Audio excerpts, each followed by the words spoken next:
देवत्यादिगुणार्णवं यतीन्द्रप्रणं वन्दे रंजतामादरं मुनिं लक्ष्मीनाथसमारम्भां नादयां गुणमध्यमाम् अस्मदाचार्यपर्यन्तां वन्दे गुरुपरम्परां यो नित्यमच्युतपदाम्बुजयुग्मरुक्मयामोगदत्तदितराणि ऋणाय मेणे अस्मत्कुरोर्भगवतो सदेकसिन्धोः रामानुजस्य शरणौ शरणं प्रपद्ये मातापिता विदयत्तनया विभूतिः सर्वं विदेव नेमेण मदन्वयानाम् आद्यस्तनकुलपतेर्वकुलाभिरामं श्रीमत्तदङ्घ्रियुगलं प्रणमामि मूर्त्ना भूतं सरस्य महदाव्य भट्टनाथ श्रीभक्तिसारकुलशेखरयोगिभागान् भक्ताङ्घ्रिगेणं वरकालयतीन्द्रमिश्रान् श्रीमत्पराङ्कुशमुनिं प्रणतोऽस्मि नित्यं மற்றொன்றும் வேண்டாமனமே மதிலரங்கர் கட்டிடம் வைத்த கைலனுக்குள் புட்ட திருமாலை பாடும் சி தொண்டர்படி எம்பெருமானை எப்பொழுதும் பேசு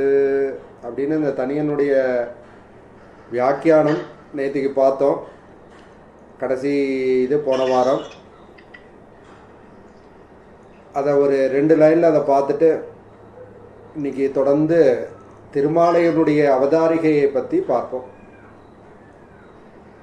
மற்றொன்றும் வேண்டா மனமே, மனமே என் நெஞ்சமே, சப்த பிரகாரங்களுடைய திருவரங்கத்தில் எழுந்தருளிருக்கின்ற கண்ணனாக, கன்றுகள் மேய்த்த கண்ணனாக, எளிமையானவனாக, பெரிய பெருமாளாக, ராமன் ஆராதித்த பெருமாளாக எழுந்தருளிருக்கும் ஸ்ரீரங்க சேத்திரத்திலே எழுந்தருளிருக்கும் அந்த பெருமாளை பற்றி 45 பாடல்கள் திருமாலை என்னும் பாசுரத்திலே பாடிய தொண்டர்படி ஆழ்வாரை என் மனமே நீ என்றும் பேசு, அவரை பற்றியே பேசு, அவர் பாடிய பாடலை பற்றியே பேசு அப்படின்னு அடியார் அடியார்க்கு அடியார் அப்படிங்கிற ஒரு பாவத்தில் மிக அருமையாக திருவரங்க பெருமாளரையர் தனியனை நமக்கு, திருமாலை தனியனை நமக்கு மிக அருமையாக கொடுத்துள்ளார். இன்று நாம் சற்று இந்த திருமாலை எதற்காக வந்தது, ஏன் இந்த ஆழ்வாரினுடைய உள்ளத்திலே இதை தோன்றியது அப்படிங்கிற பாகமாக நாம் இன்று பார்க்க போகின்றோம். ஏற்பட்ட பிரேமை, எம்பெருமான் நமக்கு சுவாமியாக இருப்பான், நாம் அவனுக்கு கைங்கரியம் பண்ணுவதற்காக தான் இந்த பிறவியை எடுத்திருக்கின்றோம் அப்படிங்கிறத நமக்கு தோன்றடிக்கிறதுக்காகத்தான் இந்த 45 பாசுரங்களும் நமக்கு கொடுக்கப்பட்டது. இதில் என்ன ஒரு பெரிய உயர்வு அப்படின்னு பார்த்தோம்னா, ஆழ்வார் சொல்ல சொல்ல பெரிய பெருமாள் இதை கேட்கின்றார். இதை எப்படி சொல்லலாம்னா, ஆழ்வாருக்கும் அரங்கனாக வீட்டில் கொண்டிருக்கின்ற பெரிய பெருமாளுக்கும் நடந்த சம்பாஷணை தான் இந்த 45 பாடல்களாக நமக்கெல்லாம் வந்துள்ளது. இன்று புரட்டாசி சனிக்கிழமை, முதல் சனிக்கிழமை. அப்படிப்பட்ட நாளில் நம்ம திருவேங்கடமுடையானை நினைத்து கொண்டு இன்று ஆரம்பிப்போம். அகலகில்லேன் எறையும் என்று அலர்மேல் மங்கை உரைமார்பா நிகரில் புகழாய் உலகம் மூன்றுடையாய் என்னை ஆழ்வானே நிகரில் அமரர் முனிக்கணங்கள் விரும்பும் திருவேங்கடத்தானே புகழ் ஒன்று இல்லா அடியேன் உன் அடிக்கீழ் அமர்ந்து புகுந்தேனே. அதாவது இதுதான் நமக்கு உழுவதற்கான ஒரே பாசனம். திருமாலை இன்னைக்கு அவதாரிகையை பார்க்கும் பொழுது அவன் கடைசியில் இதை தான் சொல்றான். என்னன்னா, பிரபக்தி, சரணாகதி, எம்பெருமானுடைய திருவடி தான் நமக்கு உய்வதற்கான வழி. அதை யார் காட்டுகிறாள் என்றால், ஆச்சாரிய பரம்பரை நம்ம பார்த்தோம்னா முதல்ல பெரிய பெருமாள், அடுத்தது மகாலட்சுமி. அந்த மகாலட்சுமி புருஷகாரத்துவமாக நம்மையெல்லாம் எம்பெருமானிடம் சேர்க்கின்றாள் அப்படிங்கிறது தான். புகழ் ஒன்று இல்லா, எனக்கு எதுவுமே புகழ் இல்லை, என்னன்னா உன் அடிக்கீழ் அமர்ந்து புகுந்தேனே அப்படின்னு இந்த பாசுரத்தில் மிக அருமையாக 3451 பாசுரம், திருவாழ்மொழி பாசுரம் 6-10-10 மிக அருமையாக நம்மாழ்வார் சாதிக்கின்றார். இதை இன்னைக்கு நினைத்து கொண்டு இந்த திருமாலினுடைய அவதாரிகை அப்படிங்கிறத கொஞ்சம் அனுபவிப்போம். ஏன் இந்த திருமாலை வந்தது, எதனால இந்த ஆழ்வாருக்கு இதை நமக்கெல்லாம் கொடுக்க வேண்டும். ஏன்னா திருமாலை அறியார் திருமாலை அறியார் அப்படின்னு நம்ம பார்த்தோம். இப்படி கூட சொல்லுவா. சில பேர் திருமாலை அறியாதார் திருமாலை அறியாதார் அப்படின்னு சொல்லுவா. அப்படிப்பட்ட ஏன் வந்தது அப்படின்னு யோசிச்ச போது நம்மள மாதிரியேன்னு சொல்லக்கூடாது. ஏன்னா அவெல்லாம் இந்த ஆழ்வார் வனமாலையினுடைய அம்சமாக இந்த பூமியிலே அவதரித்த ஆழ்வார். அப்படிப்பட்ட அந்த ஆழ்வார் சில காரணங்களாலே தடுமாறி பாதை மாறி லேசா போயிட்டார். பெருமாள் விடுவாரா? ஏன்னா நம்மளையே விட மாட்டேங்கிறார். ஏன்னா நம்மளுடைய சொத்து. அப்பப்ப நமக்கு நம்ம இது மாத்திரை எடுத்துக்கிற மாதிரி நம்மளுக்கு சின்ன சின்ன சின்ன சின்ன துன்பங்களை கொடுத்து நீ என்னுடைய சொத்துடா அப்படிங்கிறத அப்பப்ப ஞாபகப்படுத்துறார். அவர் துன்பத்தை கொடுக்கல. நம்மளுடைய கர்மா நமக்கு துன்பம் கொடுத்தாலும் அதனுடைய அத்தனையும் அவரும் சேர்ந்து நம்மோடு சுமக்கின்றார். அந்தர்பகிச்ச நாராயணஹா அப்படின்னு. அப்படி இருந்தும் இவனுக்கு தோண மாட்டேங்கிறதே, என்னுடைய திருவடியை சரணடன்னு நான் சொல்லிகிட்டே இருக்கேனே, இப்படி பிறந்து பிறந்து வாழ்ந்துட்டு இருக்கானே, புனரபி ஜனனம் புனரபி மரணம்னு ஆதிசங்கரர் சொல்றார். இப்படி பிறந்து பிறந்து வளர்ந்துட்டே இருக்கானே, இப்படி வளர்ந்துட்டே இருக்கும் பொழுது இப்படி கஷ்டப்படுறானே இந்த ஜீவன், இப்படி இவன் உய்வதற்கான என்ன வழி? என்னுடைய திருவடிங்கிறத அவன் மறந்துடுறானே, என்னுடைய சம்பந்தம் இவனுக்கு எந்தெந்தோ ஜென்மங்கள்லாம் வந்துட்டே இருக்கு, இப்படிலாம் தெரியாம இப்படி இந்த சம்சார உலகத்திலே தேகமே ஆத்மா அப்படின்னு அவன் நினைச்சுண்டு இந்திரியங்களை எல்லாம் அடக்காமல் இப்படி இருக்கானே அப்படின்னு வருத்தப்பட்டுண்டே பெருமாள் நமக்காக ஆழ்வார்களையும் ஆச்சாரியர்களையும் இந்த உலகத்திலே அவதரிக்க செய்கின்றான். அப்படி வந்த தொன்றபுடி ஆழ்வார் சில காரணங்களால பாதை மாறி இருந்த பொழுது அவரை தடுத்தாட்கொண்டாடுகின்றார் பெரிய பெருமாள். எப்படி தடுத்தாட்கொண்டாடுகின்றார் என்றால், பர வியூக ரூப சொரூப குண விபூதி ஆகிய 4 விஷயங்களையும் அந்த ஆழ்வாருக்கு பெருமான் காட்டுகின்றான்.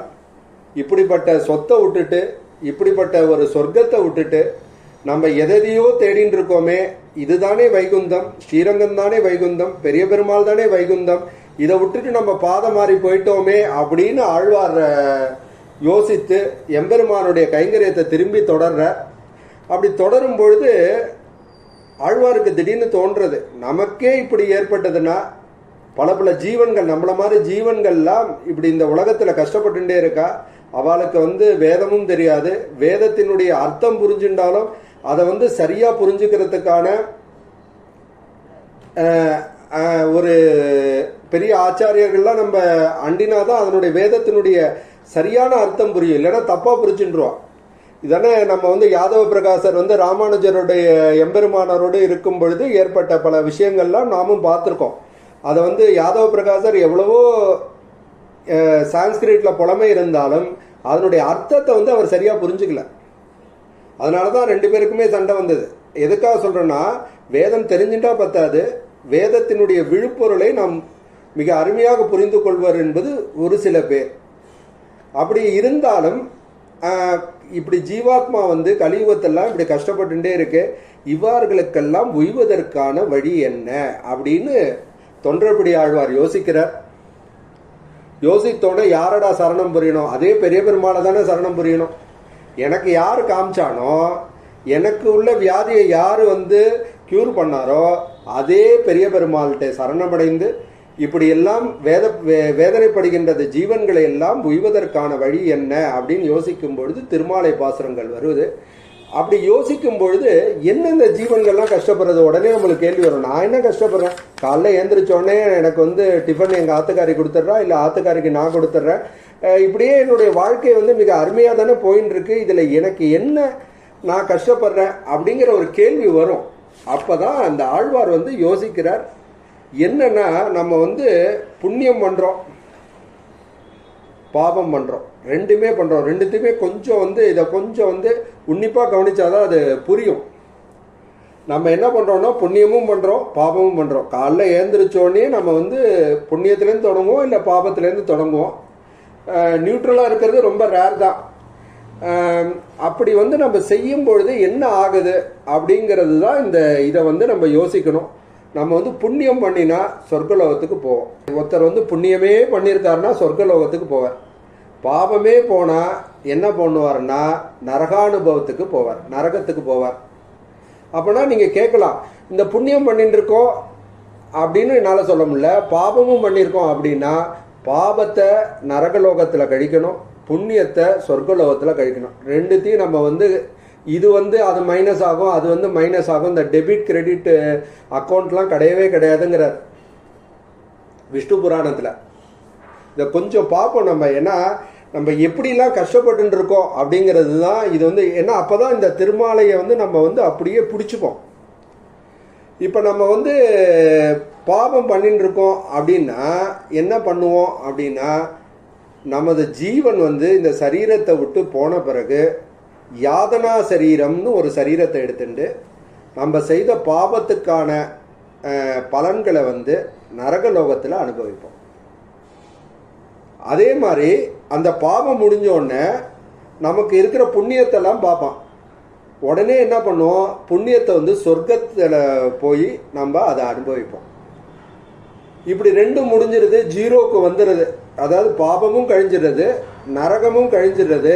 அப்படின்னா சில கர்ம பலன்கள் வந்து சொர்க்கத்திலையும் கழிக்க முடியாது, நரகத்திலையும் கழிக்க முடியாது. அப்போ என்ன ஆகும் அப்படின்னா, நம்மளை வந்து அந்த ஆத்மாவை வந்து வெட்ட வெளியில் போய் விழுந்துரும். புரிஞ்சுக்கோங்க, நரக வேதனை முடிச்சாச்சு, சொர்க்கத்தில் போய் சந்தோஷமாகவும் இருந்தாச்சு இந்திராதி தேவர்கள்லையும். திருப்பி நம்ம வந்து என்ன பண்ணுவோம், அந்த ஆத்மா வந்து வெட்ட வெளியில் வந்து சில நம்ம ஆத்மா வந்து இப்போ திருப்பதியில் திடீர்னு நம்ம போகிறோம், டிக்கெட் கிடச்சிருது, பெருமாளை சேவிச்சிடுறோம். சில சமயம் பார்த்தா ஒரு நாள் தங்க வேண்டியிருக்கு. இப்போல்லாம் புரட்டாசி மாதம் ஆரம்பிச்சாச்சு, சில பேர் 300 ரூபா டிக்கெட் வாங்கி 10 மணி நேரம் ஆச்சு, 12 மணி நேரம் ஆச்சுங்கிறா. அதே மாதிரி இந்த ஜீவன் வந்து பல்லாயிரக்கணக்கான வருஷங்களோ லட்சக்கணக்கான வருஷங்களோ அந்த வெட்ட வெளியில் இருக்கும். அப்போ பகவானுடைய கருணையினால அந்த சூரிய பகவான் என்ன பண்ணுவான், அந்த ஆத்மாவை வந்து அப்படியே எப்படி ஆழிமலை கண்ணா ஒன்றினை கைகரவில் ஆழியில் புக்கு முகந்து கொடார் தேரி ஊழி முதல்வன் உருவம்போல் மெய்கரத்துன்னு ஆண்டாள் 4வது பாசுரத்தில் சொல்கிறாலோ, அதே மாதிரி இந்த சூரியன் வந்து இந்த ஆத்மாவை கொண்டு போய் மேகத்தில் சேர்ப்பான். பயமுடுத்துறேன்னு நினச்சிக்க வேணாம், இதெல்லாம் இருக்கு, எல்லாம் சில பேருக்கு தெரிஞ்சது விஷயந்தான். அந்த மேகத்தில் போய் சேர்த்தோன்னே அது என்ன ஆகும்னா மழையாக பெய்யும். அதுக்கு எவ்வளோ வருஷம் ஆகும்னு நமக்கு தெரியாது.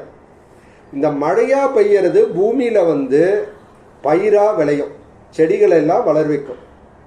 அப்போ என்ன ஆகும்னா அதுலேருந்து வர தானியங்கள், அந்த தானியங்களை ஒரு புருஷன் சாப்பிடுவான். அந்த புருஷன் சாப்பிடும் பொழுது அதுக்கு 2 மாதம் ஆகும் அது வீரியமாக மாறுறதுக்கு. கல்யாணமாகி புருஷனும் ஸ்திரீயும் சேரும் பொழுது அந்த ஸ்திரீயோடைய 10 மாதம் கர்ப்பத்திலே அந்த கருவானது வளரும், அப்படியே வளர்ந்துட்டே இருக்கும். அப்போ வளரும் பொழுது பல பல கஷ்டங்கள்லாம் அனுபவித்து அந்த 10 மாதம் கழித்து நம்ம ஆத்மா வந்து இந்த உலகத்தில் வந்து குழந்தையாக பிறக்கிறது. இதுக்கு என்ன நமக்கு வந்து பிரமாணம் அப்படின்னு உடனே கேள்வி கேட்போம் நம்ம. இதை தான் சாந்தியோக உபனிஷத்துலேயும் விஷ்ணு புராணத்துலேயும் நமக்கு வந்து மிக அருமையாக சொல்லியிருக்கா. ஃபஸ்ட்டு ஸ்லோகத்தை பார்ப்போம். சாந்தியோக உபனிஷத்தில் கொஞ்சம் எல்லாம் இது இருக்கும். ஏன்னா நமக்கு வந்து ப்ரூஃப் சொல்லாட்டா நம்மளால் நம்ம நம்ப முடியாது. இதெல்லாம் வந்து முனிவர்களும் எல்லாரும் எழுதி வச்சுட்டு போனது தான். இது பஞ்சம் யாம் ஆகுதாவபகா புருஷவசசோ பவந்தீதி ச உல்பா விருத்தோ கர்ப்பதசவா மாசான் அந்த சயித்வா யாவத் வாதஜாயதே அப்படின்னு சாந்தியோபனிஷத் 5:9 சொல்கிறான். அதாவது இப்படி வந்து கஷ்டப்படுற அந்த ஜீவன் வந்து 5வது ஆகுதியில், அதான் 5 ஆகுதி நடக்குமா, ஸ்ரத்தை, சோமன், விருஷ்டி, அன்னம், ரேத்தஸ்னு 5 ஆகுதி. கொஞ்சம் வந்து டஃப்பாக தான் இருக்கும், கொஞ்சம் ஃபாலோ பண்ணுங்க. அதுக்கப்புறம் கொஞ்சம் கொஞ்சம் அப்படி இப்படி கதையை சேர்த்து ரெண்டுத்தையும் கம்பைன் பண்ணிடுவோம். அப்படிப்பட்ட 5வது ஆகுதியில் என்ன பண்ணோன்னா அந்த ஜீவனானது தாயோடைய கர்ப்பப்பையிலே வளரும். அது எத்தனை நாள் வரையும்னா 10 மாதம் வளரும். இதை தான் இந்த ஸ்லோகத்தில் சாந்திய உபனிஷத்தில் இதை சொல்கிறது. அப்படி வளர அந்த ஜீவன் என்ன பண்ணும் அப்படின்னா அத்தியம் ல கடுதிஷ்ணோ ஸ்லவனை மாத்ருபோஜனைகி அதிதாபிரத்தியர்த்தமா வர்த்தமானாதிவேதனகா. விஷ்ணு புராணம் சொல்றது 6:5-11. அப்படி இந்த ஜீவன் இருக்கும் பொழுது, தாயினுடைய கர்ப்பப்பையில் இருக்கும் பொழுது, அந்த தாய் சாப்பிடுகின்ற உணவு அதான் அத்தியம்ல புளிப்பு, கடு, துவர்ப்பு, காரம், உஷ்ணம், உவர்ப்பு. இதனால என்ன ஆகும்னா அந்த ஜீவனுக்கு அப்படியே ஈயத்தை காய்ச்சி ஊத்தின மாதிரி இருக்குது. அதான் தாயோட கர்ப்பவாசத்தில் இருக்கும் பொழுது பார்த்து சாப்பிடுங்க, பார்த்து சாப்பிடுங்க, ரொம்ப காரமாக சாப்பிடாத அப்படின்னு இந்த குழந்தைக்கு ஈயத்தில் துடிக்கிற ஜீவன் ரொம்ப கஷ்டப்படுவானா. அப்படி அந்த கஷ்டப்படுற ஜீவனை யாரா காப்பாத்துறான்னா எம்பெருமான் அந்தர்பகிச்ச நாராயணகா அப்படின்னு சொல்லும் பொழுது அந்த ஜீவனோட இருக்கின்ற எம்பெருமான் ஒரு வெளிச்சத்தை காமிச்சு, நீ கவலைப்படாத, நான் உனக்கு இருக்கேன், வேத சொரூபியாக இருக்கேன் அப்படின்னு சொல்லி அந்த குழந்தைய தைரியப்படுத்துவானா. நீ கவலைப்படாத அப்படின்னு. அந்த தைரியத்திலேயே அந்த குழந்தை அப்படியே வளருமா. ஜாயமானகா புருஷா ஸ்ருங்மூத்ர சுக்லா விலானனஹா பிராஜாபத்யேன வாதேன பீட்யமானாஸ்தி பந்தனஹா அதோமுகோ வை கிரியதே பிரபலை சிதிமாருதைஹி கிளேஷான் நிஷ்கிராந்தி மாப்னோதி ஜடரான் மாதுராதுரஹா. விஷ்ணு புராணம் 6:5-15. போன தடவை 6:5-11 ஸ்லோகம் பார்த்தோம். இது 14-15 2 ஸ்லோகம். அப்படி ஏற்படுற குழந்தை 10 மாதம் கழிச்சு பிறக்கும் பொழுது என்ன ஆகுனா மலம், மூத்திரம், அதை தான் சொல்கிறார். ரத்தம், சுக்லம், இப்படி அழுக்கடைஞ்ச முகம் உடைய குழந்தை அப்படியே வெளியில் தலைகீழாக வெளியில் வரும். அது வெளியில் வர்றதுக்கு முன்னாடி பிரம்மா என்ன பண்ணுவான்னா சடம்னு ஒரு வாயு அப்படியே செலுத்தி அப்படியே அந்த குழந்தைய அப்படியே நம்ம ஒருத்தர் கட்டிக்கிற பொழுது திருதராஷ்டிரன் எப்படி பீமனை கட்டின்னு அப்படியே நெருக்கி இது பண்ணணும்னு நினைச்சானோ, ஆனால் அதுக்கு முன்னாடி கிருஷ்ணர் என்ன பண்ணார், இதை கொண்டு வச்சுட்டார், சிலையை கொண்டு வச்சுட்டார். அதனால அவனுடைய கோபமும் போயிடுச்சு. திருதராஷ்டிரனுடைய அத்தனை கோபமும் போய் பீமனையும் காப்பாத்தினார், திருதராஷ்டிரனையும் பாவத்திலேருந்து காப்பாத்திட்டார் பெருமாள். அது மாதிரி அந்த எலும்பு கூட்டத்தை அப்படியே நெருக்குவானோ. அப்படி இருக்கும் பொழுது அந்த குழந்தை தலைகீழாக அப்படியே வெளியில வரும் தாயினுடைய கர்ப்பத்திலிருந்து. இது எல்லாருக்குமே தெரிஞ்சிருக்கும், ஏன்னா எல்லா லேடிஸ் நிறைய பேர் இருக்கிறதுனால குழந்தை எப்படி வருதுங்கிறது உங்களுக்கே தெரிஞ்சிடும். அப்படிப்பட்ட குழந்தை எப்படி இருக்கு அப்படின்னா மலமூத்திரத்திலேயே அப்படியே இருந்துகிட்டே இருக்குமா, சின்ன குழந்தைல. ஏன்னா தாய் யாராவது வருவாளா, சொந்தக்காரா யாராவது வருவாளா, அதை தள்ளி வைப்பாளா, ஏன்னா அதுக்கு தானா செய்ய தெரியாத மாதிரி இருக்குமா. கண்டு ஏனே இந்த ஸ்லோகம் விஷ்ணு புராணம் 6:18 கண்டு எனே பீசாசக்தா பரிவேத்யேப்யனீஸ்வரஹா ஸ்நான பானாதி சாகரமவாப்னோதி பரேட்சையா. இது ரொம்ப சிம்பிள் ஸ்லோகம் தான், அர்த்தம் அழகா வந்துடும். அதாவது அது குழந்தைக்கு தானா சொரிஞ்சிக்க முடியாதான், யாராவது சொரிஞ்சு விடணுமா. அச்சுச்சோ பூச்சி கடிச்சிடுத்து, குழந்தைக்கு இந்த இடத்துல தடிச்சிருக்கு அப்படின்னு யாராவது இது பண்ணணுமா. அந்த குழந்தை தானா சாப்பிட முடியாது, தானா குளிக்க முடியாது. இப்படியே மற்றவாளை டிபெண்ட் பண்ணிட்டே அந்த குழந்தை வளர்ந்துட்டே இருக்குமா. இது நம்மளுக்கு தெரிஞ்சது தான் எல்லாருக்கும். அதை விஷ்ணு புராணத்தில் மிக அருமையாக எப்பயோ சொல்லி வச்சுட்டு போயிட்டார். அடுத்தது என்ன வரணும்னா பால்யே கிரீட நகால நகாசக்தா யவ்வனே விஷயோன்முகாகா அஞ்ஞானயந்த்ய சாக்தாச வார்த்தகம் சமுபஸ்திதம் தஸ்மாத் பால்யே விவேகாத்மா யதேன் ஸ்ரேயசே சதா பால்ய யவுன விருத்யாத்யே தேகபாவை ரசம்யுதஹா. இந்த கிரீடநக்த ஆசக்தகான்னு கூட பிரிச்சுக்கலாம்.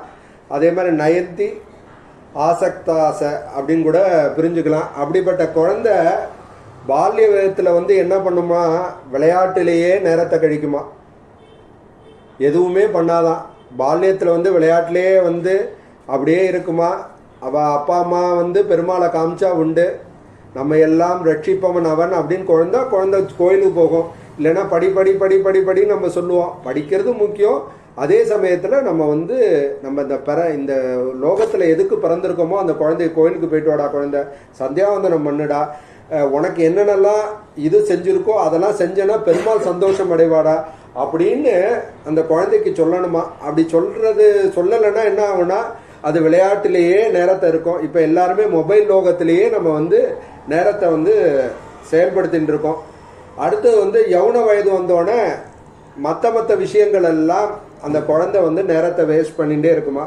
அப்புறம் கிழ வயது வந்த உடனே பெருமாள் ஞாபகம் வரும், ஆனால் அறிவு மயங்கிரும், இனிமேல் சக்தி கிடையாது, எதுவுமே இல்லாமல் அந்த குழந்தை வந்து என்னத்துக்காக இந்த பிறந்தோம் அப்படின்னே தெரியாமல் திருப்பி வந்து when there is என்ட்ரினா எக்ஸிட். ஓகே, குழந்தை பிறந்தது திருப்பி எக்ஸிட், வெளியில் போகிறதுக்கான இறப்பு அப்படிங்கிறது தான் சொல்கிறோம்.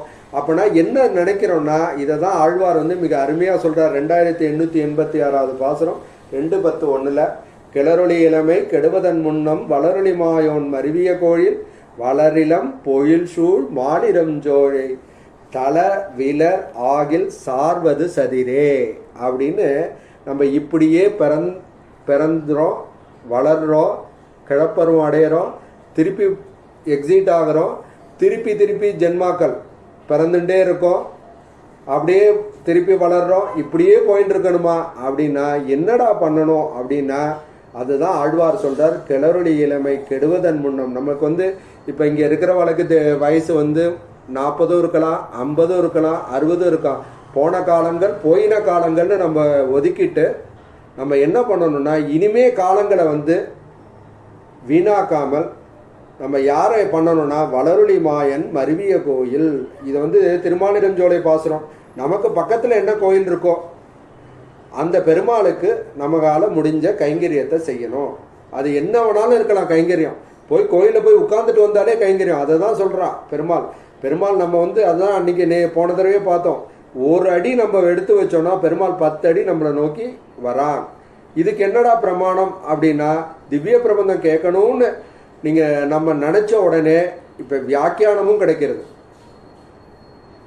அது உங்களுக்கு மட்டும் கொடுப்பின கிடையாது, இதை சொல்கிறதுக்கான எனக்கும் கொடுப்பின பெருமாள் கொடுத்துருக்கான் பாருங்க. அதுதான் அவன் ஒரு விஷயம் செஞ்சானா அதில் வந்து 10 விஷயங்கள் வரும்.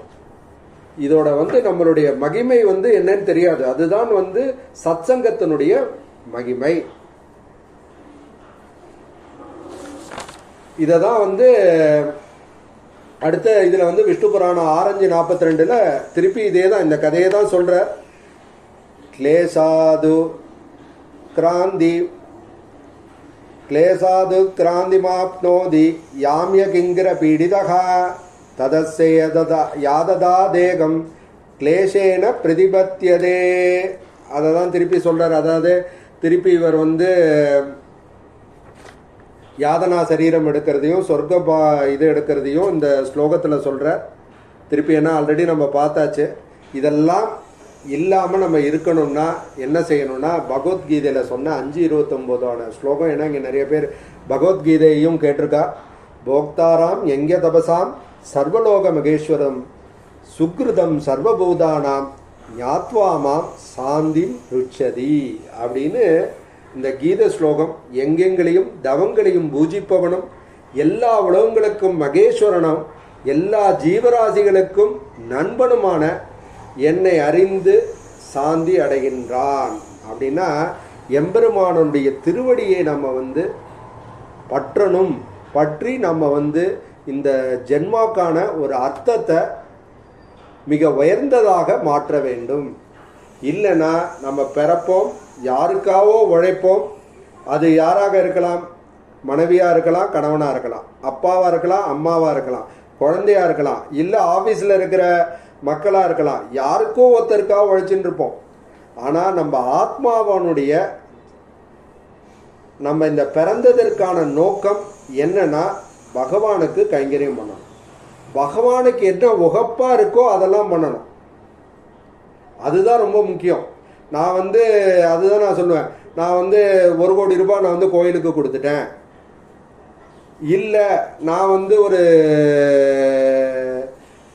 ஒரு ஆசிரமத்துக்கு நான் கொடுத்துட்டேன் அப்படிங்கிறதுல வந்து நமக்கு வந்து ஒரு பெரிய விஷயமே கிடையாது. நம்ம சரீரத்தினால என்னென்னலாம் கைங்கரியம் பண்ண முடியும் அப்படின்னா, இந்த 1,00,00,000 ரூபாவை எப்படி அப்பனா கொடுக்கவே கூடாதா, தானமே கொடுக்க கூடாதா, அப்பனா உலகமே உஜ்ஜிக்காதா? இந்த 1,00,00,000 ரூபாய் கொடுத்தது பகவான், இது பகவானுடைய சொத்து.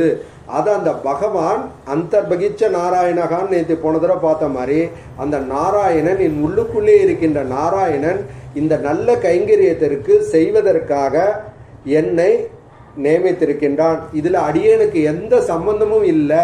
காயேன வாச்சா மனசேந்திரவாயா புத்தியாத்மனாவா பிரகிருதேனா சுபாவாத்னு நம்ம எதை செஞ்சாலும் செய்கிறோமே அது மாதிரி செய்யணும். இப்போ இன்னைக்கு நான் ஏதோ சொல்கிறேன், நீங்கள் ஏதோ கேட்குறீங்க. இந்த இது எப்படி இருக்கணும்னா, இதை பகவான் நமக்கு நியமித்து இருக்கிறான். ஏன்னா பகவான் தான் நமக்கு சுவாமியாக இருக்கின்றான், நான் அவனுக்கு அடிமை. அதனால அவன் என்னை ஏதோ சொல்லியிருக்கின்றான், அதனால நான் உங்களுக்கு சொல்றேன் அப்படின்னு நான் சொல்லணும். அதே மாதிரி கேட்குற நீங்க என்ன பண்ணணும்னா, பகவான் இன்னைக்கு வந்து இவர் மூலமா இதை கேட்க வச்சிருக்க, இதற்காக நான் பகவானுக்கு நான் நன்றி உடையவனாக இருக்கின்றேன் அப்படின்னு நம்ம வந்து ஒரு எளிமையா சௌலபியமா எப்படி எவ்வெருமான் நமக்கெல்லாம் கடாட்சிக்கின்றானோ, இதுல நாங்கிற அகந்தை எந்த இடத்துலையுமே இருக்கக்கூடாது. அதுதான் ஆழ்வார் சொல்ல போறார், வாழும் சோம்பராக இருக்க வேண்டும். நான் எதுக்கு சந்தியாவந்தனம் பண்ணணும், எதுக்கு தர்ம காரியங்கள் பண்ணணும்? இன்னைக்கு வந்து எல்லாருமே இது பண்ணியிருப்பா, தர்ப்பணம் பண்ணியிருப்பா, பரணி, ஏன் இந்த நித்திய கர்மாலாம் நான் பண்ணணும்? இதெல்லாம் நான் எதுக்காக பண்றேன்னா, பகவான் இதெல்லாம் எனக்கு கட்டளையாக இந்த பிறவி பிறந்ததற்கு எனக்கு சொல்லியிருக்கின்றான், அதனாலே அவன் உகப்பிற்காக நான் செய்கின்றேன் அப்படின்னு நம்ம ஒவ்வொரு காரியத்தையும் காலையில ஏந்திரிச்சதுலேருந்து நைட்டு வரலையும் நம்ம செஞ்சுட்டே இருந்தோம்னா நம்ம எந்த தப்புமே பண்ண மாட்டோம். இதை பிராக்டிஸ் பண்ணாலே போதும். பகவான் என் கூடயே இருக்கின்றான் அப்படின்னா எந்த தப்புமே இருக்கக்கூடாது. இன்னைக்கு பார்க்குறோம் ஏதோ நியூஸ்ல, திருப்பதி பெருமாளுக்கு இந்த நெய் கொடுத்துட்டா அந்த நெய் கொடுத்துட்டா, அப்பனா பகவான் உடனே தண்டிச்சிட வேண்டாமா அப்படின்னா, பகவான் தண்டிப்பவனாக என்றுமே இருந்ததில்லை. ராவணனுக்கு என்ன சொல்லியிருக்கானா, இன்று போய் நாளை வா அப்படின்னு சொல்லியிருக்கான். சிசுபாலனுக்கு என்னன்னா 100 தடவை அவனை வந்து மன்னிச்சிருக்கான். மன்னிப்பவன் தான் மகான், அதை தான் அவன் வாழ்ந்து காட்டினான் ராமனாக. அப்படிப்பட்ட பகவான் பொறுமையா இருப்பான், அவனுக்கு தெரியும். ஏன்னா எல்லாமே எங்கேயுமே போயிடாது, எல்லாம் அவன் இதுல தான் வரும், அவனுக்கு தெரியும். இதுல என்னன்னா நம்மளுடைய என்ன ஆச்சுன்னா, முந்திலாம் வந்து பிரசாதம் பண்ணா அவளுடைய கைங்கரியமாக அதெல்லாம் பண்ணான்.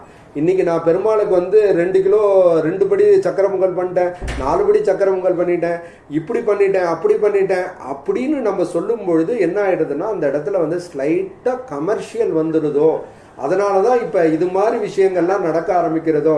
இதை ஒவ்வொருவரும் இப்போ வந்து இதை வந்து ஒவ்வொரு இடத்துலையும் அதை வெரிஃபை பண்ணியிருந்தா நம்ம வந்து இது மாதிரி தப்பெல்லாம் பண்ண மாட்டோம். அதுக்கு தான் என்றைக்குமே பணத்தை அனுப்பிச்சி விட்றக்கூடாது. அந்த காலத்துலலாம் மண்டோபடினா பணத்தை அனுப்பிச்சி விட மாட்டான். மண்டோபடிக்காரன் என்ன பண்ணுவான்னா, அந்த ஸ்பாட்டுக்கே வந்து பெருமாளுக்கு எல்லாம் கரெக்டாக போகிறதா, எல்லாம் நடக்கிறதா அப்படிங்கிறத பார்க்க என்ன ஆகும்னா, நமக்கும் பெருமாளுக்கும் ஏற்பட்ட பந்தம் வந்து அப்படியே பிணைப்பு வந்து ஜாஸ்தி ஆகும். இதை தான் வந்து பல இதுலேயும் சொல்கிறா. இப்போ அடுத்தது என்ன பார்க்க போகிறோம்னா, ரங்கராஜஸ்தம், ஸ்ரீரங்கராஜஸ்தம் பட்டர் சுவாமி எழுதின இதை பார்ப்போம். ஹர்த்தும் தமஸ் சதசதீஷ விவேக்து மீஷகா மானம் பிரதிபமேவ கார்ணிகோ ததாதி தேனாவலோக்ய கிருதினகா, தேனா அவலோக்கியன்னு சொல்லலாம், தேனாவலோக்கிய கிருதினகா பரிபுஞ்சதேதம் தத்ரைவ கேபி சபலகா சலபி பவந்தி அப்படின்னு ரங்கராஜஸ்தவத்தில் 2:1 ஸ்லோகம். இதில் என்ன சொல்கிறாருன்னா, நம்ம அஞ்ஞானமான இருளை போக்கடிப்பதற்கு, நன்மை தீமைகளை விவேகித்து அறிவதற்கும் பகவான் சர்வேஸ்வரன் வேதத்தை விளக்காக கொடுத்தருள்கின்றான். ரொம்ப சிம்பிள், வேதம்தான் பிரமாணம். இந்த வேதத்தில் நம்ம எப்படி நல்லது பண்ணணுமா கெட்டது பண்ணணுமா, வேதம் வந்து நல்லது மட்டும்தான் சொல்றது. இந்த வேதத்தை வந்து நம்ம வந்து என்னென்னலாம் நம்ம பண்ணணுங்கிறத இந்த வேதத்தில் சொல்லிட்டு போயிடறான். மாத்ரு தேவோபவா பித்ரு தேவோபவா ஆச்சாரிய தேவோபவா அதிதி தேவோபவா அப்படின்னு வேதம் சொல்கிறோம்.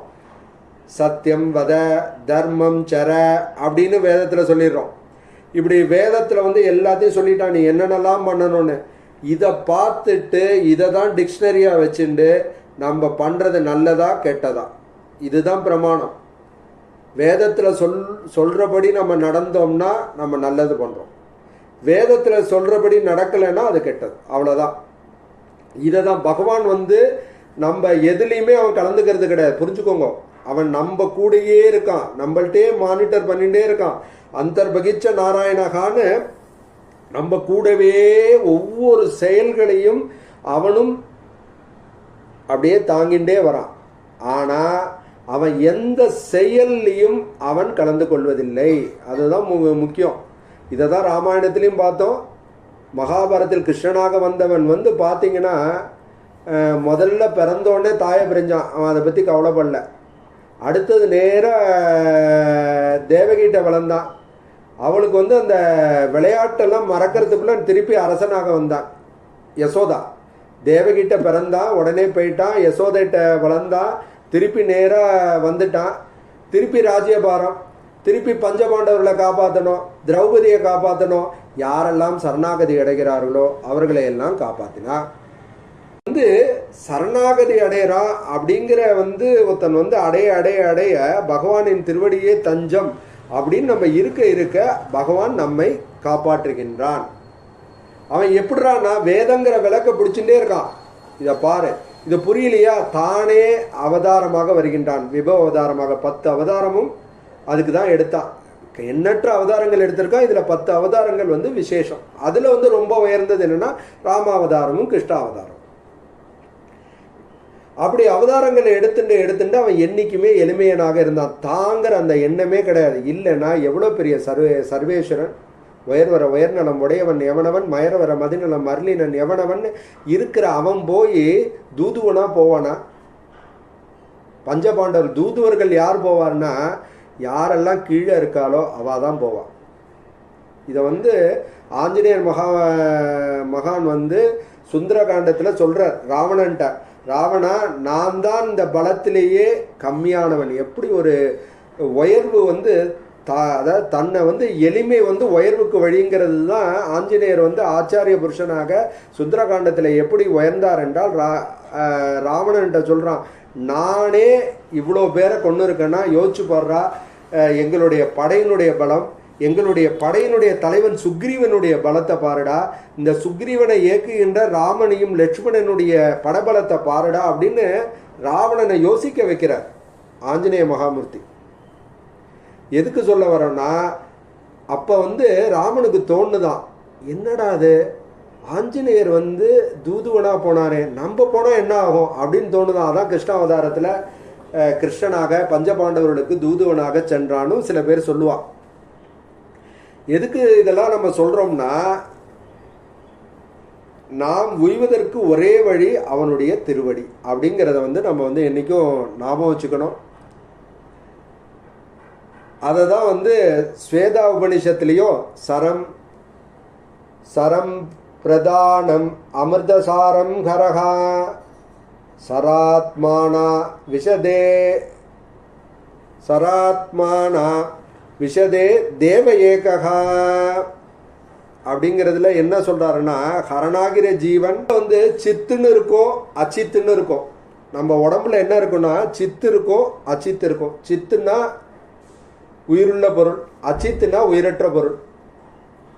இந்த ரெண்டுத்திலையும் இன்னொன்று இருக்கும், அதான் பரமாத்மா.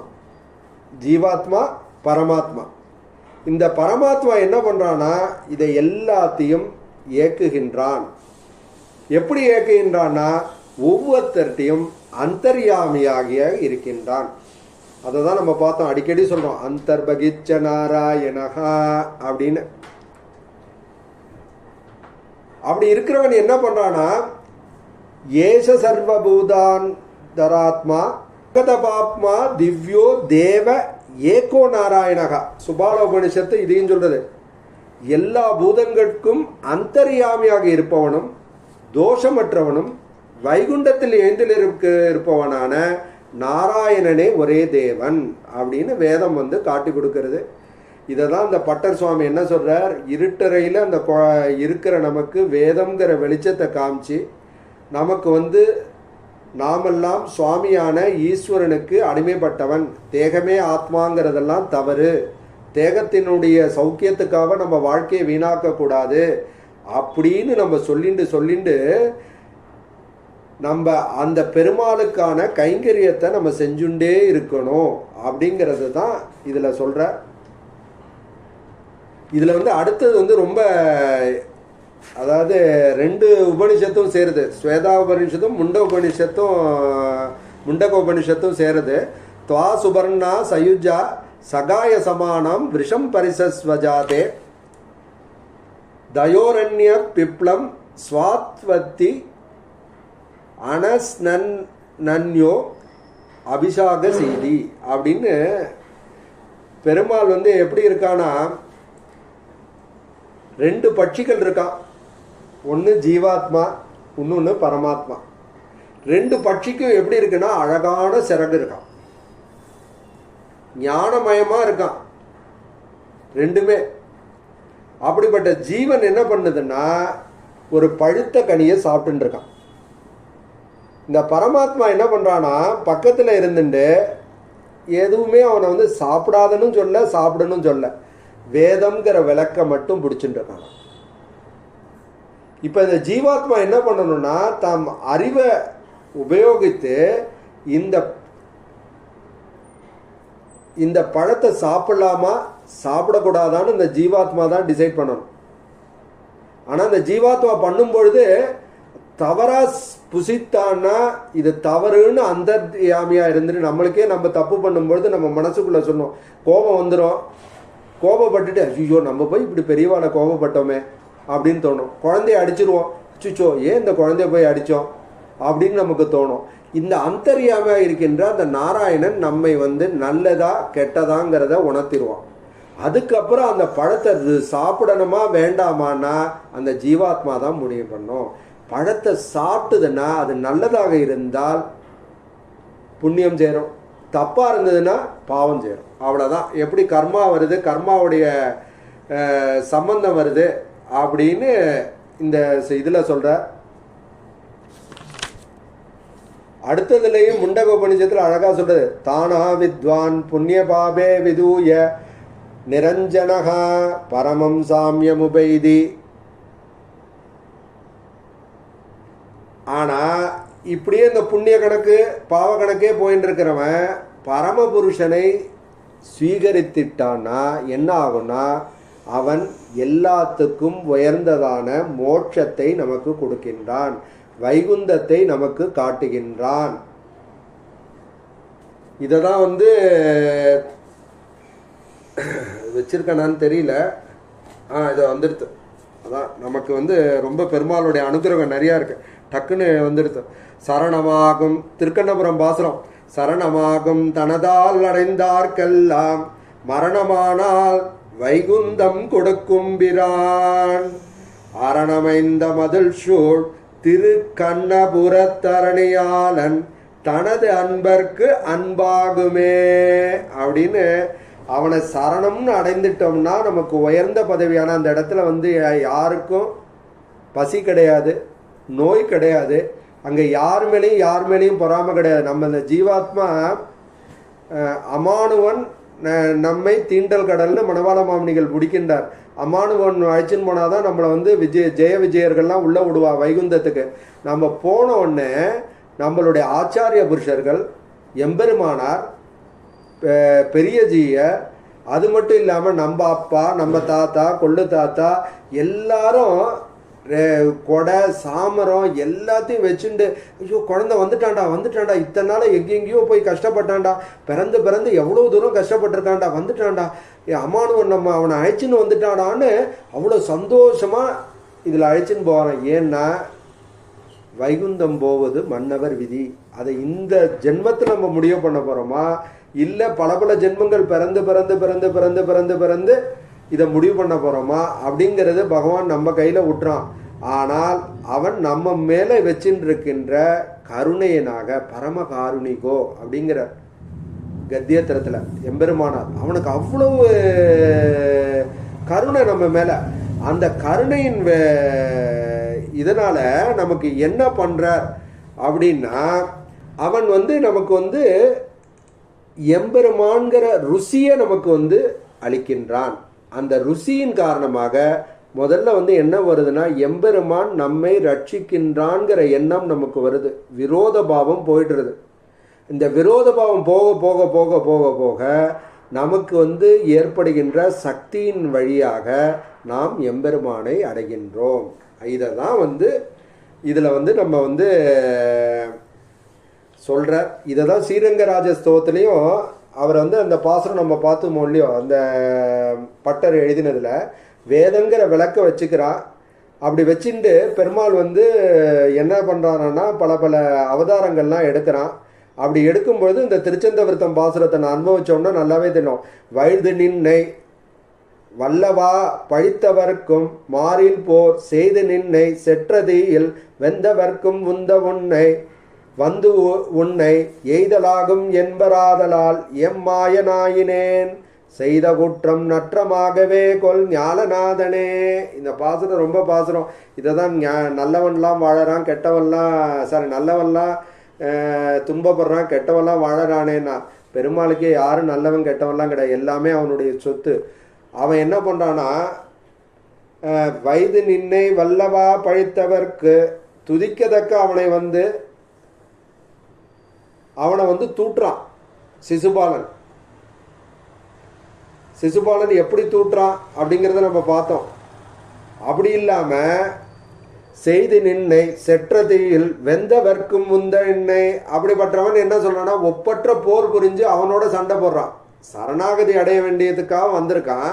அவனை சரணாகதி அடைஞ்சு நம்மெல்லாம் அடுத்தது வைகுந்தத்துக்கு போகாமல் அவனோட சண்டை. எப்போ பாரு பெருமாள் என்ன கஷ்டப்படுத்துறதுக்காக அவன் நம்மோட இருக்கான். அந்த பகிச்ச நம்ம கஷ்டப்படணும். ஓகே, பெருமாளையே நம்ம உடம்புல இருந்துட்டு இந்த மலம் மூத்திரம் எல்லாத்துலேயும் இருக்கணும், அந்த ரத்தம் எல்லாத்துலேயும். இதை தானே நம்ம பார்த்தோம் விஷ்ணு புராணத்தில்.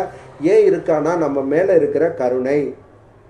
அப்பா நீ பண்ணுறதெல்லாம் கரெக்டுடா, நான் இருக்கேன்டா, நீ சொத்துடான்னு சொல்லிகிட்டே இருக்கான். எவ்ரி மினிட் அவன் சொல்லிகிட்டே இருக்கான். அப்போ என்ன சொல்கிறாருன்னா, துதிக்கத்தக்க உன்னை முனிந்தவனாய் நிந்தித்து தூற்றுபவர்கள் நிறைய பேர் இருக்காராம். சில பேர் அவன் என்ன சொல்கிறான், இவன் என்னுடைய எதிரின்னு சண்டை போடுறான். யாருன்னா ராவணன். இவன் வாலி கூட சொல்லலாம். இவெல்லாம் சண்டை போட்டு மடிஞ்சு போடுறாளாம். அவளுக்கெல்லாம் என்ன மறந்துடுத்துன்னா, பெருமாளனுடைய கருணை முடிஞ்சிடுத்தான். அவன்கிட்ட போய் சரணாகதின்னு அடைஞ்சிட்டா அவன் என்ன பண்ணுவானா, நீ தாண்டா எனக்கு சுவாமி, நான் அடிமை அப்படிங்கிற ஒரு பாவத்தை காட்டிட்டானா, இப்படி நம்ம படித்தாலும் தூற்றினாலும் அடுத்த நிமிஷமே அவன் நம்மளை மன்னித்து விடுவான். ஆனால் ரொம்ப முக்கியம், மன்னிச்சுட்டு திருப்பி தப்பு பண்ணலாமாண்ணா, அது கூடாதுங்கிறா. மன்னிச்சுட்டு தப்பு பண்ணக்கூடாது. திருப்பி ஒன்ஸ் நம்ம எடுத்துட்டோம்னா, இதெல்லாம் வருது நம்மளுடைய பாசுரத்திலே, வாழும் சோம்பர் அப்படிங்கிற ஆழ்வார், அது மாதிரி நம்ம இருக்கணும் அப்படிங்கிற இதெல்லாம் நம்ம பார்க்க போகிறோம். இதெல்லாம் இன்னைக்கு அருமையாக பார்த்தோம். ரொம்ப கொஞ்சம் ஹார்ட் சப்ஜெக்ட் தான் இன்னைக்கு அனுபவித்தோம். இதெல்லாம் பண்ணும்போது நம்ம தெரிஞ்ச ஸ்லோகத்தை வச்சு இன்னைக்கு முடிப்போம். கிம்சபன் முச்சியதே ஜெந்தோர் ஜென்ம சம்சார பந்தனாத். இது எங்கேயோ நம்ம கேட்ட மாதிரி இருக்குது, சாசநாமத்தில் 3வது. அப்போ எதை ஜெயிப்பதனால இந்த ஜென்ம சம்சார பந்தங்களிலிருந்து இந்த சேதனன் விடுபடுகின்றான் அப்படின்னு கேள்வி கேட்கும்போது, வாசுதேவாஸ்ரயோ மர்த்தியோ வாசுதேவ பராயணகா சர்வபாவ விசுத்தாத்மா யாதி பிரம்ம சனாதனம். எவன் அந்த வாசுதேவனை சங்கச்சக்கரதாரியாக 4 திருக்கைகளோடு ஒரு கையில் அபயஹஸ்தத்தோடு உன்னையே நான் ரட்சிக்கின்றேன், என் திருவடியை ஆதாரமாக பற்றிரு அப்படின்னு சொல்கிற அவனை எவன் சரணடைகின்றானோ அவன் எல்லா பாவங்களையும் நீங்க பெற்று பழமையான பிரம்மத்தை அடைகின்றான். இதை தான் சொல்கிறார். நீங்கள் யோசிச்சு பார்க்கணும். நாமெல்லாம் இப்படி மாறி மாறி பல்பிறப்பு எடுத்துண்டு இப்படிலாம் கஷ்டப்படுகின்ற அந்த ஜீவன் இப்படி இருக்காரே அப்படின்னு இந்த விஷ்ணு புராணத்தினுடைய வாக்கியங்கள்லாம் தொண்டர்படி ஆழ்வாருடைய மனத்தில் வருது. மனத்தில் வரும்பொழுது இப்படி கஷ்டப்பட்டு இருக்காளே, என்னையே அவன் வந்து சகல பரமகாரணிகாவாக இருந்து என்னையே உய்வித்தானே, அது மாதிரி இந்த ஜீவன்களையும் உய்விக்க மாட்டானா அப்படின்னு யோசிக்கின்றான். இப்போ நம்ம இதையே நம்ம சொல்லிட்டு இருக்கோமே, அப்படி என்னதான் அவர் வாழ்க்கையில் நடந்தது தொண்டர்படி ஆழ்வார்ல அப்படிங்கிற அந்த கதையை பார்த்துட்டு இன்னைக்கு வந்து நிறைவு செய்வோம். அவதாரிகை இன்னும் கொஞ்சம் இருக்குது, அதை வந்து நம்ம அடுத்த வாரம் நம்ம வந்து இதை பார்க்கலாம். இவர் என்ன பண்ணுறாருன்னா, பெருமாளுக்கு இவர் வந்து தொண்டர்படி ஆழ்வார் விப்ரநாராயணன் அவருக்கு இயற்பெயர்.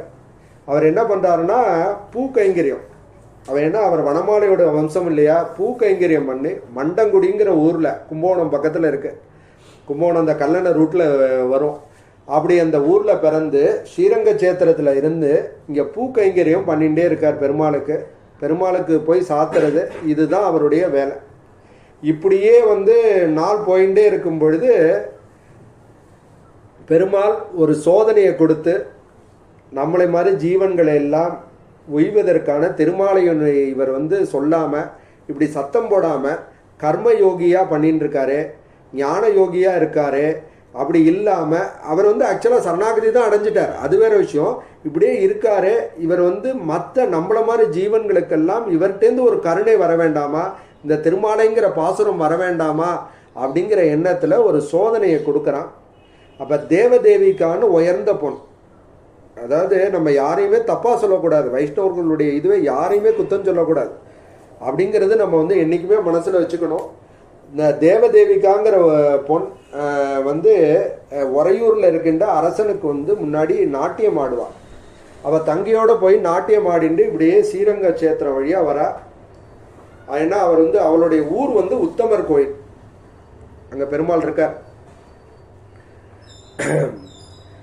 அப்படிப்பட்ட அந்த ஊருக்கு போகும்போது வழியில் ஸ்ரீரங்க சேத்திரம் வழியாக போகும்பொழுது இங்கே வந்து இருக்கார். இவர் வந்து கைங்கரியமே பிரதானம்னு இவளை கண்டுக்கவே இல்லை. இந்த தேவதேவிக்காக என்னன்னா தான் வந்து ரொம்ப அழகி, தன்கிட்ட மயங்காத ஆளே கிடையாது அப்படிங்கிற ஒரு எண்ணம். அவள் அவ்வளோ நகை போட்டுருக்கா, ஏன்னா அரசனுக்கு முன்னாடி இருக்கா, நடனம் ஆடுகின்ற பெண், அதனால அவ்வளோ நகை போட்டுருக்கா, இது பண்ணிருக்கா, நம்மளை கண்டுக்கவே மாட்டேங்கிறாரே அப்படின்னோடனே அவள் தங்க வந்து அவளை பரிகாசப்படுத்துகிறான். என்னம்மா நீ மாட்டுக்கு இப்படி இருக்க, உனக்கு வந்து நீ தான் அழகின்னு நினைக்கிற, இவன் கண்டுக்கவே இல்லையே இந்த அப்படின்னு சொன்ன உடனே இவளுக்கு கோபம் வந்துடுது. அவனும் பல விதமாக பண்ணுறார். இந்த ஆழ்வார எதுவுமே ஒரு சலனமே இல்லை, அப்படியே இருக்க. உடனே என்ன பண்ணுறா, அவள் ஊருக்கு போயிட்டு அதாவது ஒரு நார்மல் ஸ்திரீ, ஓகே, சாதாரண உடை அணிஞ்சுட்டு இவருடைய ஆசிரமத்தில் கைங்கரியத்துக்கு எல்லா உதவியும் செஞ்சு கொண்டே இருக்கின்றார். இவளுடைய மனம் வந்து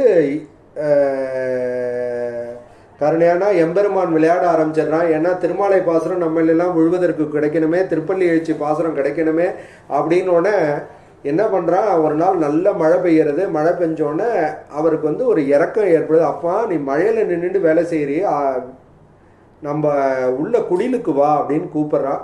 குடிலுக்கு வந்தோடனே அதாவது நம்மளுடைய கர்ம வினை வந்து பத்தின்றது. அவள்தான் இதுவரை அரங்கனை தான் உயர்வு, அரங்கனுக்காக மாலை செய்யணும் கைங்கரியம் பண்ணுறதுக்கு பதிலாக இவனுக்கு கைங்கரியம் பண்ண ஆரம்பிச்சிட்றா.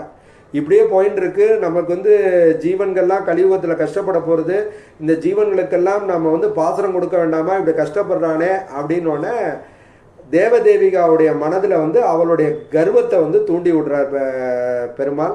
உடனே வந்து அவள் என்ன செஞ்சிடறா, நீ இனிமேல் உங்ககிட்ட பணம் இல்லை, நீ என்கிட்ட வேணும்னா பணத்தோட வா அப்படின்ட்டு அவள் உத்தமர் கோயில் போயிடுறா. இவருக்கா என்ன பண்ணுறதுனே தெரியல, இதுவரை செய்த கைங்கரியமும் மறந்துடுறது.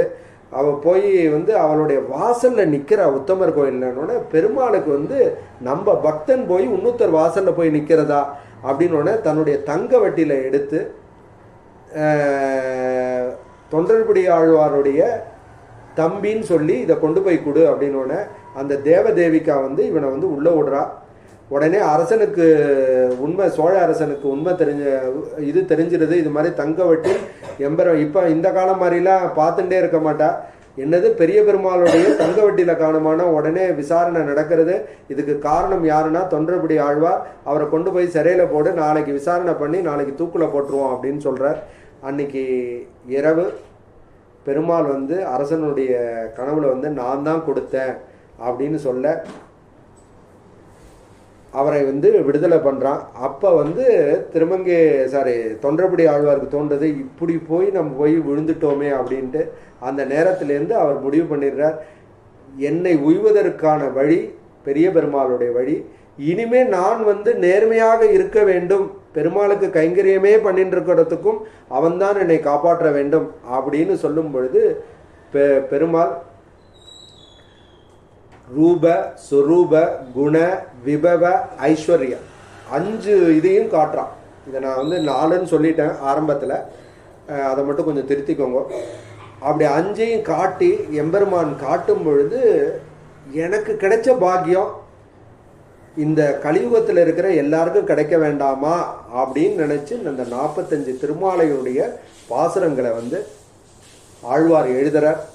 இதை தான் வந்து இந்த தேவதேவிகாவும் தாம் பண்ண தப்பை உணர்ந்து அதுக்கப்புறம் எம்பெருமானையே அடைந்தார் அப்படின்னு சொல்கிறார்.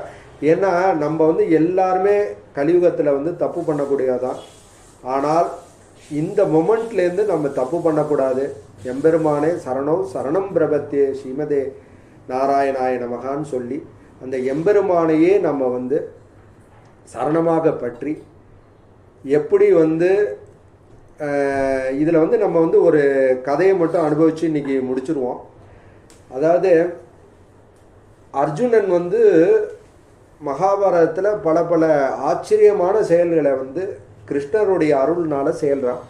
பீஷ்மரை வதைக்கிறான், துரோணரை வதைக்கிறான், கர்ணனை வதைக்கிறான்.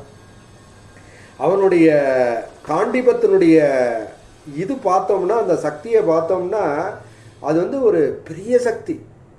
இருந்தாலும் அவனுக்கு வந்து என்ன, அவனுடைய நரனுடைய அம்சங்கிறதுனால அவனுக்கு வந்து நம்ம தப்பு பண்ணுறோமோ இவ்வளோ பேரை கொண்டுட்டோமோன்னு மனசில் தோணிகிட்டே இருக்குது.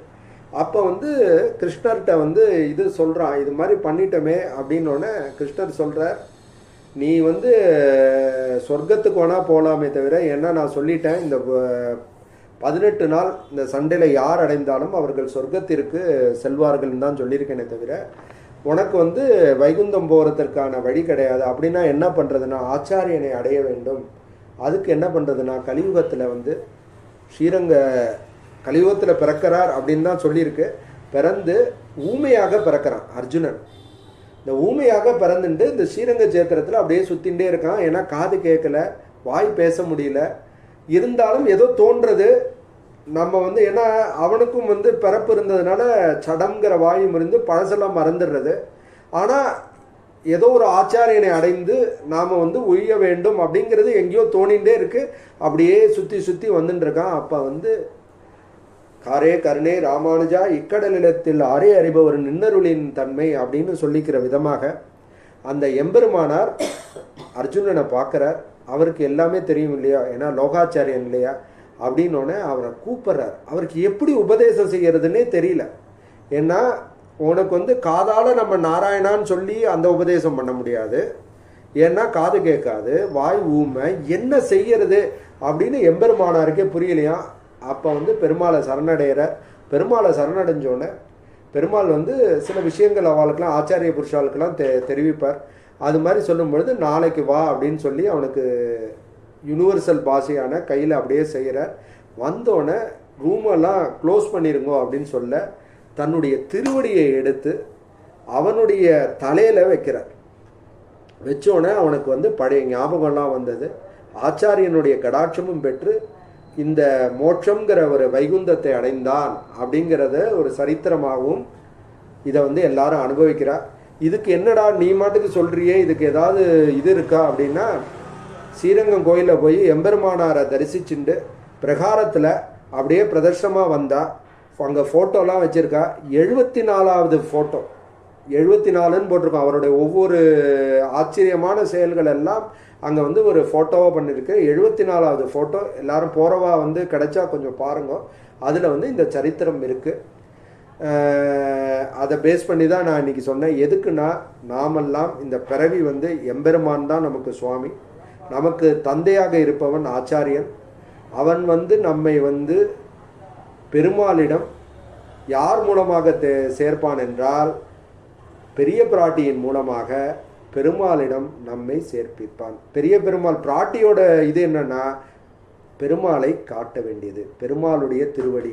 நாம் செய்த தவறுகளை எல்லாம் பெருமாள்கிட்ட சொல்ல மாட்டாளாம் பிராட்டி, அவன் பண்ண நல்லதையே சொல்லின்னு இருப்பாளாம். இப்படி மிகப்பெரிய இந்த அவதாரிகையனுடைய வைபவத்தை பார்த்தோம். இதை நம்ம கேட்கறதுனால என்ன ஆகும்னா, இந்த ஜென்மா நமக்கு அர்த்தமுள்ளதாக மாறும்.